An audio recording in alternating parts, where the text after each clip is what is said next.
Hey there. And before we dive in, I want to ask you a question. Look, seriously, what's on your mind right now? What are you thinking about? What's swirling around in your mind while you're trying to listen to me and figure out what I'm going to talk about? What's on your mind? Now, not what you should be thinking, not what you should be paying attention to, but what's on your mind? What's actually spinning around behind the scenes for you today? Go ahead and let me know. Look, today I want to hit at least 3 points, and I think they're important. One is that you're not just tired, you really are at capacity, and I want you to see that. The second thing is those signs that we're going to talk about, they're real and they're alarms. They're not flaws, but they are alarms. And the third thing I want to really hit on is that naming what's happening to you, what's going on around you, what you're noticing, that's the first step towards a reset, a change in that pattern. And so if your brain is already 5 tabs deep into the day, and I know you know what I'm talking about. In fact, let me ask you right now. I want you to tell me in the chat, how many tabs do you have up on your computer right now? Or even on your phone? How many tabs are open in your browser? And you know how to check that. If you don't, I can tell you. But how many do you have? Go ahead and put it in the chat for me. Because the thing is, you believe that you're actually wired that way. That's just the way I work. That's the way I'm more productive. That's the way I can do the things that I do. But I'm here to tell you that you may be just holding on to too much. And that's what today in this conversation that we're having right now, that's what this is all about. Not fixing anything, not fixing it because you just can't fix it and it works, right? That's not realistic. And I'm not going to lie to you about that. I just want to help you catch that mind firing that's going on sooner. I always say it reminds me of these pictures where you see all these neurons and all floating around, and they're just sending electrical charges all through your brain. And the thing is to catch that sooner before it derails. And so I want you to tell me in the chat what's one sign that and you know that you're functioning on overload, because I know it's real. And so there are examples. I want to give you examples like snapping at the people you love, or people that don't even deserve you snapping at them. They didn't even do anything, but they just irritated you. They just irritated you being there or asking you a question or being in your space. You know what I mean. Or what about just staring blankly at your screen and knowing that I know there's something I was doing. I know there's something I should be doing and you're not doing. Or what about waking up, having 8, 12 hours of sleep, right? And hey, I got enough sleep. I should be refreshed, but you're tired already. You start your day out tired. And then being so distracted that you can't finish a thought because you're already thinking about what you have to say or what you need to do, that you lost your train of thought in the middle. And then feeling irritated, and we all deal with this, that one more thing just got put on your plate. That one more thing that's going to derail your whole day the way you have it planned. I know. And so for me, I know I'm carrying too much when I'm writing one word. And you ever do this? You write a word and you're already thinking about the next. So the next letters that you pin are actually the letters for the next word. And you're like, oh my gosh, I didn't even finish writing the word, the last of this word, or I know I can spell, right? And so, or I also know when I'm in mid sentence But my brain's, remember we just talked about it, your brain is on the next one.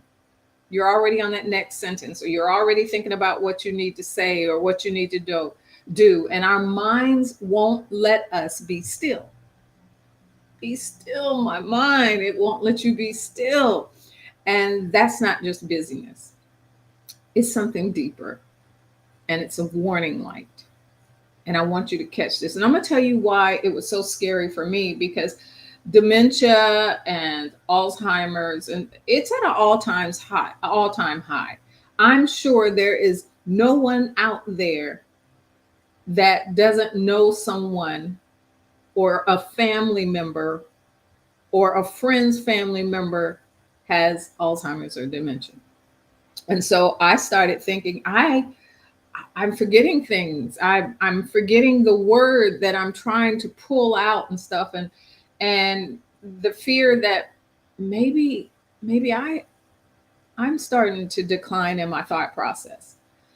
And I started doing research on this, and I started realizing that our brains are only meant to handle so much. And with today's society and the information overload and the ability to have so much, we're losing um, that ability to hold the things that we need to have. And the thing is, this isn't a fluke or some little quirk. And it's not just how you are. Oh, I'm just like that. That's the way I am. It's an alarm. I want you to hear me. And ignoring that alarm doesn't make you stronger. Not at all. It just makes you feel burnout. How many of you can raise your hand? Raise your hand in the comments, right? And it just makes burnout feel inevitable. And so I want to look over here, and I want to give a shout out to Bowl for Jesus, who says, you know, as a single parent of two, she needs this, because we think that we're supposed to be doing all the things. We're supposed to be the mom, the dad, the person who also takes care of the kids, and do the things that we need to do for work, and do the things that we need to do for the community, and all those things. We watched it in our parents, correct? And so, I'm so glad that you're sharing that the fact that, we do become overwhelmed. And I see you. I totally get that. I totally understand that, because I deal with it too. And my daughter is grown, but I still deal with that overwhelm every day. However, there is a way to lessen the alarms. And so today, it's not about doing more. It's about noticing. And let me check this real quick. Okay.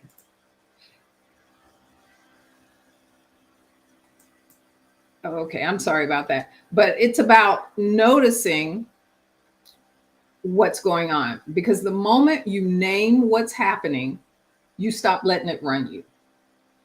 And a lot of times we're so busy, we don't even take the time to stop and notice what's going on. We're just in action mode and doing what needs to be done. And what's wild, was really just mind blowing, that most of us don't even realize how far past our capacity we've gone until something starts breaking. And most of the time, the thing that breaks is us. Your brain starts glitching, and your emotions feel like they're bubbling just under the surface. And it's harder to control them. It's harder to maintain that calm that you felt that you were so good at doing, right? You're irritated, and it's not anybody's fault. Yes, we can learn to control it, but we're over capacity. And I knew something had to change for me when I couldn't finish that sentence that I just talked about. And my brain was actually moving too fast. And I was running out of RAM. And the reason I say that is I used to do computers. I used to build computers. And one of the things, you used to have RAM. Okay, this is back in the day, and I'm telling the truth. You used to be able to change out your RAM and put in more 64, whatever it was. I can't remember because it's been years. However, we can't replace our RAM. We can't put in more. What we have is what we have. And for me, I was running out of RAM, and it was like a computer with 80 tabs open. And right now, let me look. I only have 4 open because I want to make sure that we have a good connection. But there are times that you're going to look at if you looked at my computer, you would see at least 10 tabs open.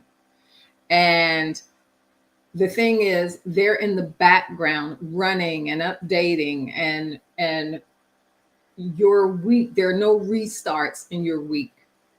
That was me. And I can best believe that's you. So if that's you, go ahead and raise your hand and let me know. And absolutely, I know you're at your limit when you're yelling. I hate yelling. Me too. And unfortunately, you said it reminds you of your childhood.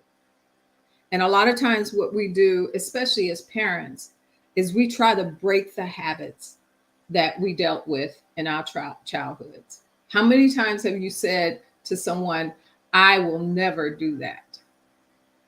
Now, one of my big things when I had my daughter was, and this is a little off, was that I wanted to make sure that she never doubted that I love her.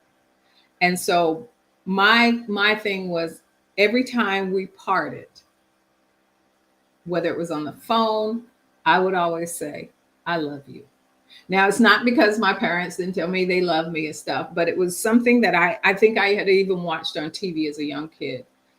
And someone didn't get to say, I love you. And that stayed with them because that person passed. And so that was important to me. But what I want you to understand about all this firing is what happens in those moments isn't just that you're doing too much. It's your brain actually telling you that it's at capacity, and there's science to back it up. And I want you to hear this because this blew me away. The fact that a woman's brain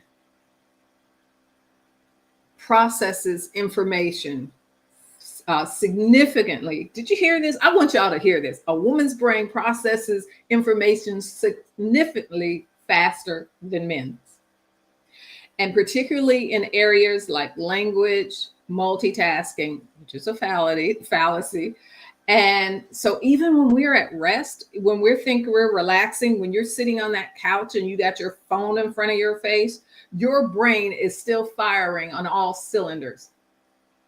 And half the time you're mindlessly even scrolling through your phone because you're thinking about what you're getting ready to fix for dinner. And did you take the pork chops out? Or did you take this? Or did you cut this up?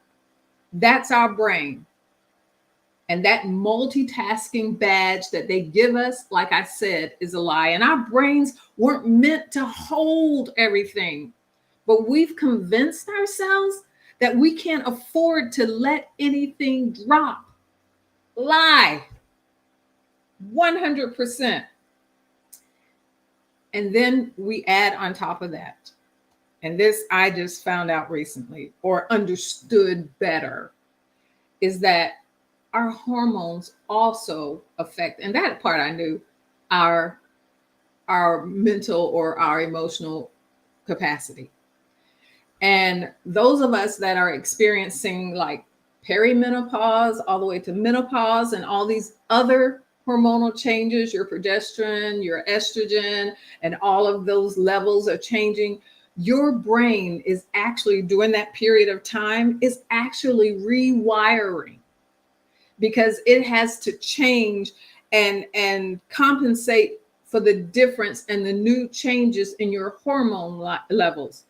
And so we're still trying during this time to lead, to produce, to support everyone else and keep it together. And a lot of times we don't even understand what's going on. Girl, it's your hormones. And so These aren't personality flaws, they're physical signals and they're real. I want you to get that. So, no, it's not brain fog.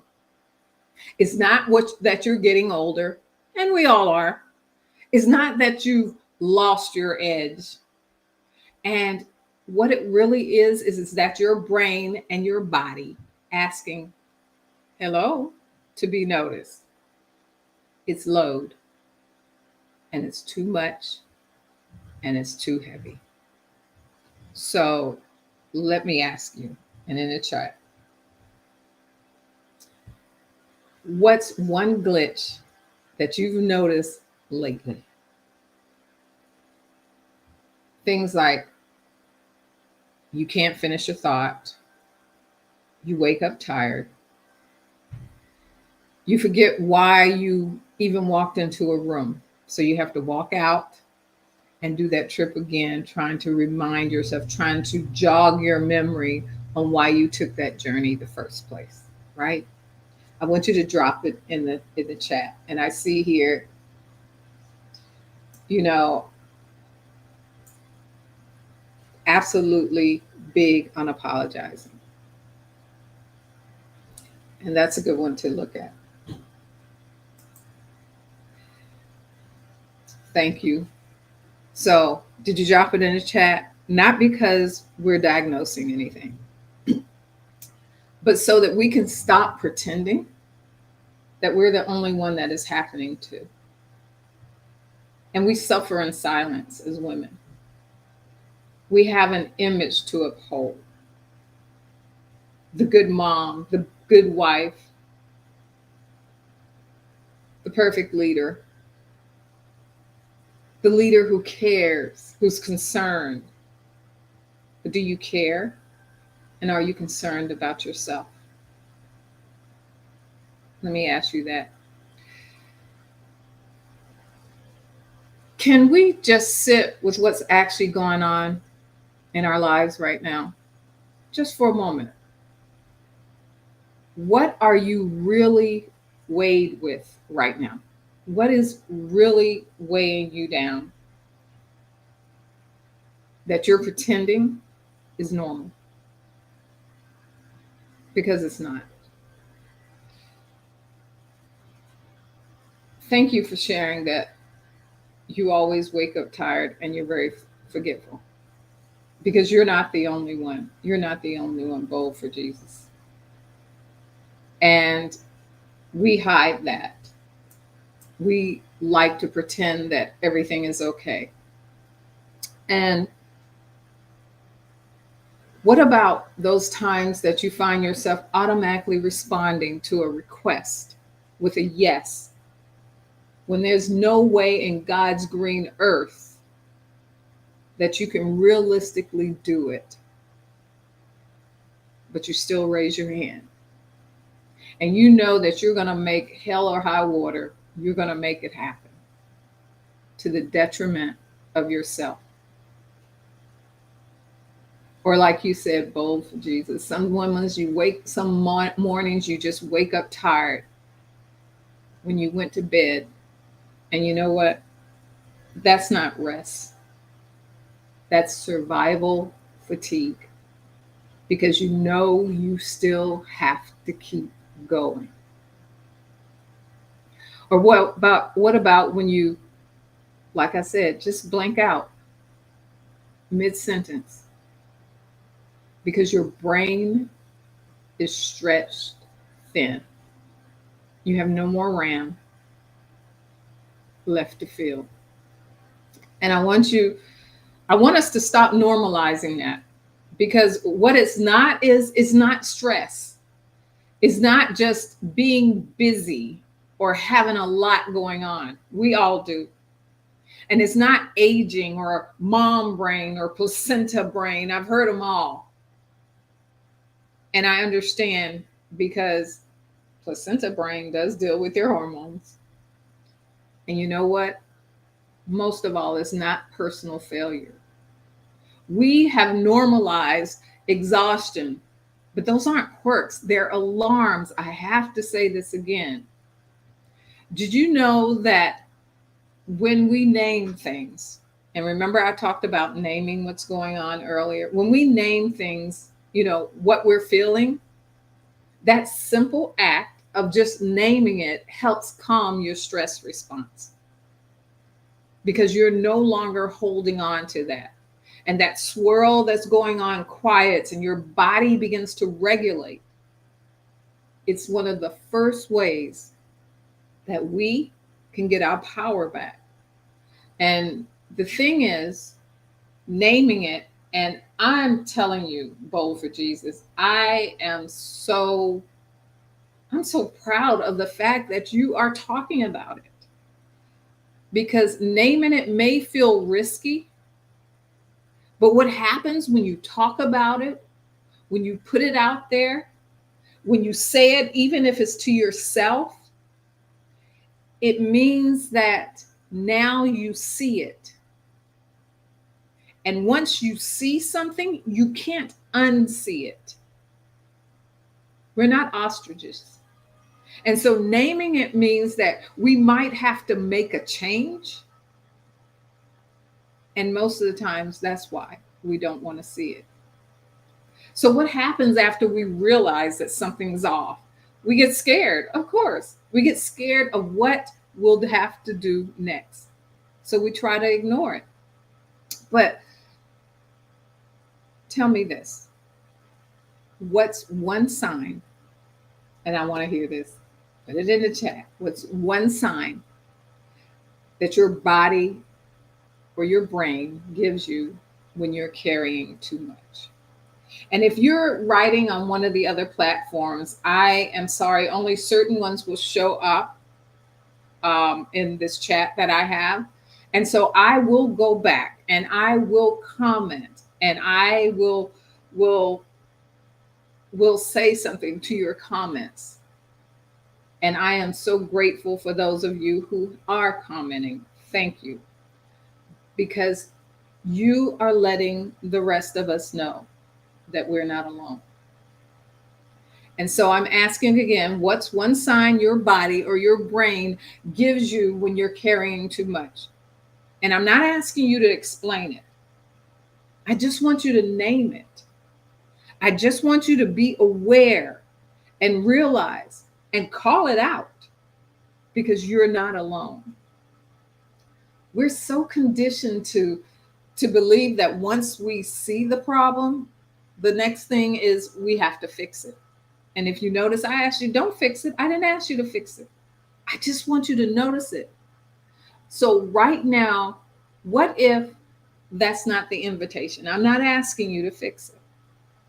What if your only job this moment is to listen to it? I'm not talking about me, but I hope you listen to me. But listen to what you've just named. And not fix your habits, but just pay attention to what's happening in your body. What have your body been whispering to you for the last few weeks, maybe even months, but you've chosen to ignore it and to keep pushing through and to keep doing? Maybe you said things about like, when I finally slow down, maybe I can do it then. Or maybe you said, when I finally slow down, sometimes I hear things I don't want to admit. Things like, I'm tired, but I'm still pushing through. I'm overwhelmed, but I keep saying yes.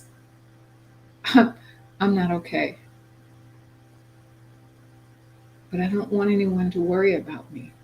They've got enough of their own things to worry about. They've got their own problems. And to be honest, that truth is hard to sit with. But for you, that's honest and it's human. Sitting with that truth feels so unnatural for a lot of us. And slowing down can feel like, well, it feels like quitting, like you've given up on yourself because you've been conditioned to keep moving, but it's not. Sometimes the most obedient thing that you can do is to slow down and to stop. So, what's one thing that your body or your spirit has been trying to tell you lately? Something that you've been just too busy to hear.